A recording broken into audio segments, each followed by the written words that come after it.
warahmatullahi wabarakatuh.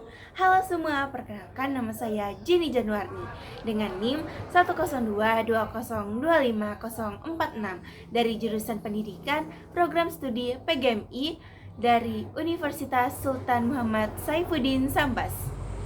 Video ini dibuat untuk melengkapi tugas UAS mata kuliah Sejarah Peradaban Islam dengan judul Peradaban Islam pada masa Rasulullah SAW.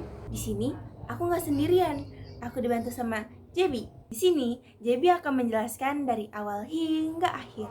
Langsung aja kita ke Jebi. Halo semua, nama aku Jebi. Di sini Jebi akan menjelaskan tentang peradaban Islam pada masa Rasulullah SAW. Pernahkah kita bertanya, mengapa Islam hadir di tengah masyarakat Arab?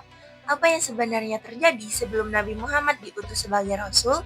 Dan bagaimana sebuah masyarakat yang penuh konflik bisa berubah menjadi peradaban yang besar yang menjunjung tinggi keadilan dan kemanusiaan? Pertanyaan-pertanyaan inilah yang membawa kita untuk memahami kondisi masyarakat Arab sebelum Islam, fase awal kenabian Nabi Muhammad, serta proses terbentuknya peradaban Islam pada masa Rasulullah SAW. Sebelum diutusnya Nabi Muhammad, bangsa Arab hidup dalam masa yang dikenal sebagai zaman jahiliyah. Istilah jahiliyah tidak hanya berarti kebodohan dalam hal pengetahuan, tetapi juga mencakup kebodohan spiritual, moral, dan sosial.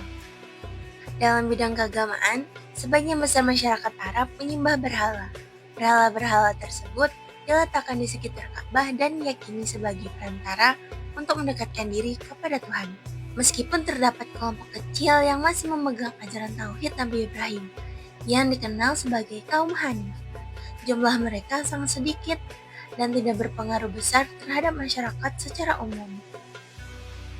Dari segi sosial dan budaya, masyarakat Arab pra-Islam memiliki dua sisi yang bertolak belakang.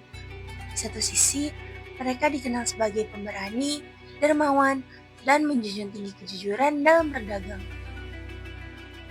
Namun, di sisi lain, ketidakadilan sosial sangat kuat.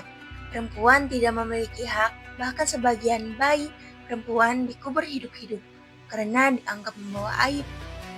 Kaum miskin dan budak berada dalam posisi tertindas, sementara konflik antar suku sering terjadi karena persoalan yang sepele.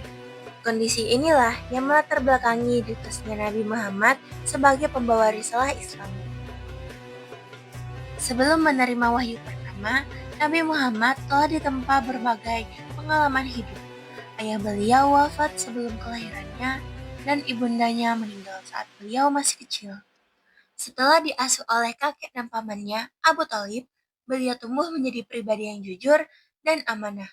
Kepribadian mulia ini membuat beliau dikenal dengan gelar Al-Amin. Pada usia 25 tahun, beliau menikah dengan Khadijah binti Khuwailid, yang kelak menjadi pendukung utama dalam perjuangan dakwah Islam. Pada usia 40 tahun, Rasulullah sering menyendiri di Gua Hira untuk bertahanus, merenungi kondisi masyarakat Arab yang masih jauh dari nilai tauhid dan keadilan. Pada suatu malam di bulan Ramadan, Malaikat Jibril menyampaikan wahyu pertama, yaitu surah Al-Alaq. Peristiwa ini menandai awal kenabian dan menjadi titik awal perubahan besar dalam sejarah umat manusia.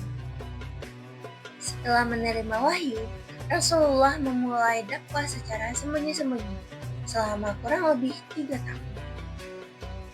Dakwah ini difokuskan pada pembinaan keimanan dan akhlak orang-orang terdekat seperti Khadijah, Abu Bakar, Ali bin Abi Thalib, dan Zaid bin Harithah.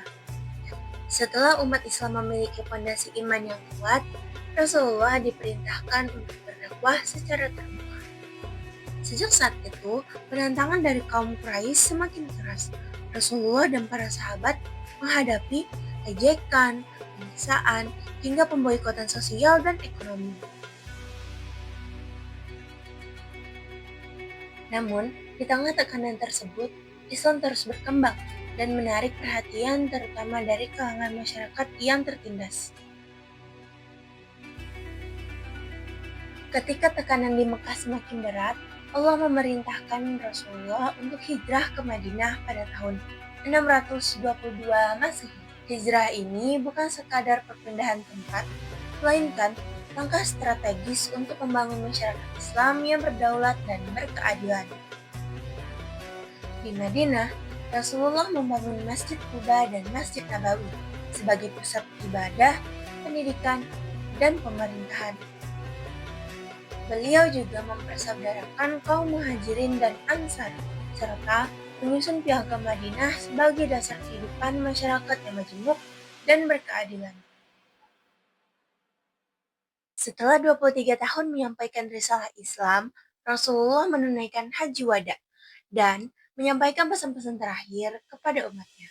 Tidak lama setelah itu, beliau wafat dan kepemimpinan Islam dilanjutkan oleh Khalafur Rasyidin. Dengan demikian, misi kenabian Rasulullah berakhir dengan lahirnya peradaban Islam yang kokoh, berlandaskan tauhid, keadilan, dan persaudaraan, yang pengaruhnya terus dirasakan hingga saat ini. Sejarah perjuangan Nabi Muhammad SAW mengajarkan kita bahwa perubahan besar dimulai dari perbaikan iman, akhlak, dan kepedulian sosial. Nilai-nilai seperti keadilan, kejujuran, dan persaudaraan yang beliau ajarkan masih sangat relevan hingga saat ini. Oleh karena itu, mempelajari sejarah kenabian bukan hanya untuk sekedar menambah pengetahuan, tetapi juga untuk meneladani sikap Rasulullah SAW dalam kehidupan sehari-hari. Sekian dari saya dan JB, kami akhiri dengan wabillahi taufiq wal hidayah. Wassalamualaikum warahmatullahi wabarakatuh. Terima kasih semua yang telah menonton.